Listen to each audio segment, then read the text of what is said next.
नमस्कार दोस्तों, स्वागत है आप सभी का। दोस्तों, आज हम चंद्रमा की कथा सुनेंगे।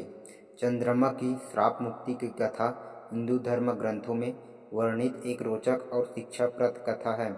यह कथा चंद्रदेव दक्ष प्रजापति और भगवान शिव से संबंधित है। आइए इसे विस्तार से जानते हैं।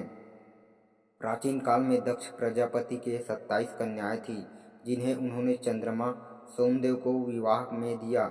ये सभी कन्याएं वास्तव में नक्षत्रों का ही रूप थी। चंद्रदेव ने सभी से विवाह तो किया, लेकिन उनमें से केवल रोहिणी से ही विशेष प्रेम करने लगे। अन्य 26 कन्याएं उपेक्षित महसूस करने लगी और उन्होंने अपने पिता दक्ष से शिकायत की।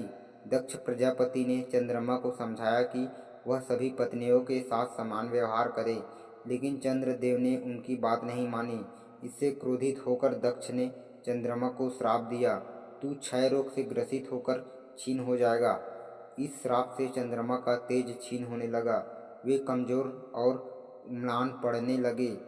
समस्त देवता और ऋषि चिंतित हो उठे, क्योंकि चंद्रमा की ऊर्जा के बिना औषधियाँ सूखने लगी और पृथ्वी पर संतुलन बिगड़ने लगा।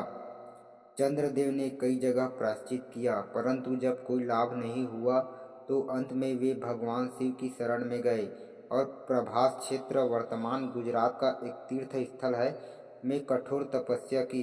चंद्रमा की तपस्या से प्रसन्न होकर भगवान शिव प्रकट हुए और उन्होंने श्राप को पूरी तरह से न हटाकर उसे आंशिक रूप में कम कर दिया। उन्होंने कहा, चंद्रमा हर महीने घटेगा और फिर बढ़ेगा, अमावस्या से पूर्णिमा तक। इस प्रकार वह कभी क्षीण और कभी पूर्ण होता रहेगा।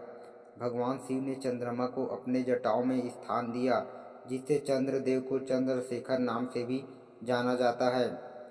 इस कथा का सार यह है कि अन्यायपूर्ण व्यवहार और पश्चाताप से पीड़ा जन्म लेती है। किसी भी साथ अन्याय करने से उनका फल अवश्य मिलता है।